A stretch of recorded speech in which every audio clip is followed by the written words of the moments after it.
Welcome to this short series on practical seamanship.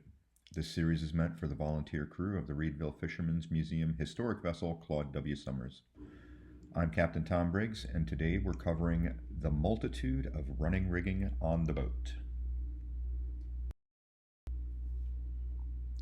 Running rigging refers to the fiber lines that do all of the things on the boat. It differs from standing rigging, whose sole purpose is to hold the mast up.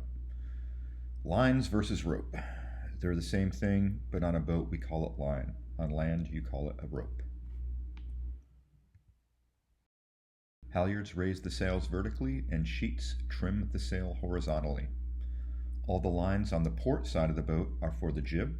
All the lines on the starboard side of the boat are for the mainsail.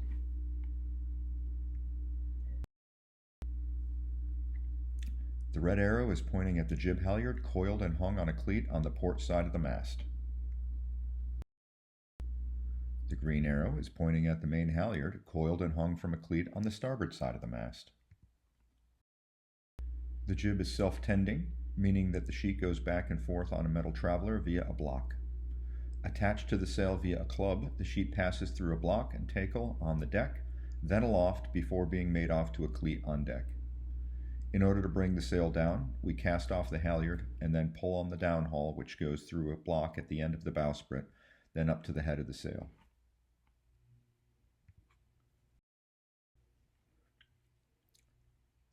Here you can see Captain Steve and Deckhand Mike working very hard. Mike is actually tending the sheet, which runs from the traveler behind Captain Steve through a block and tackle to the boom, down through a turning block to a cleat, then back to the deckhand Mike. We never cleat off the main sheet on the Summers, having the deckhand constantly tending and adjusting the trim of the sail based on the force of the wind.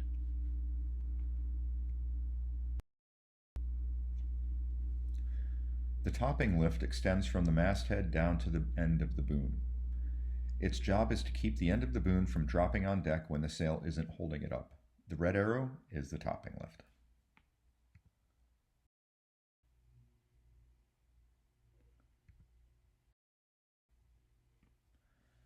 The lazy jacks are lines that extend from the mast down to the boom on either side of the jib and main. Their purpose is to control the sail when we raise and lower it so it doesn't fall all over the place. The red arrows are where the mainsail lazy jacks are. These red arrows show another view of the mainsail lazy jacks, but also the jib lazy jacks. Here you can see that the jib lazy jacks fall down from a spectacle iron that runs along the forestay.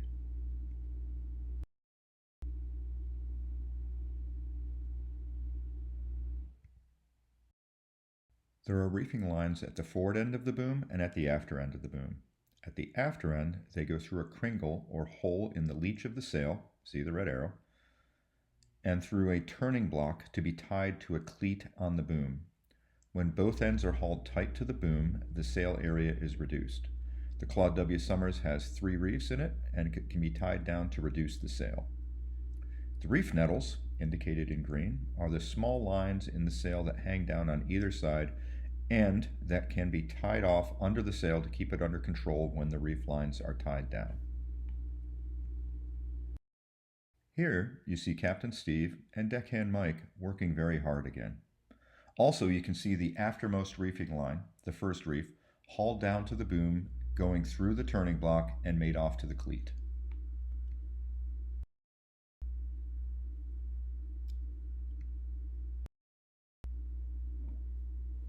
The davit lines, as the name implies, goes to the block and tackle at the end of the davits to raise and lower our push boat, spat.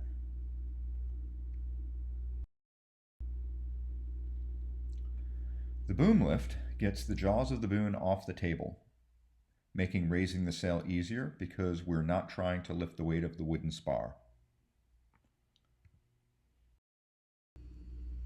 In conclusion, let me say that if you're watching this video and have an interest, you should try volunteering on the Summers. I started as a volunteer 10 years ago. I've sailed on a variety of vessels to get experience in sea time, but I got my captain's license on this one. Come down and go sailing with us. Find out what it's like to sail on a piece of maritime history. She's worth the effort. Thank you for watching.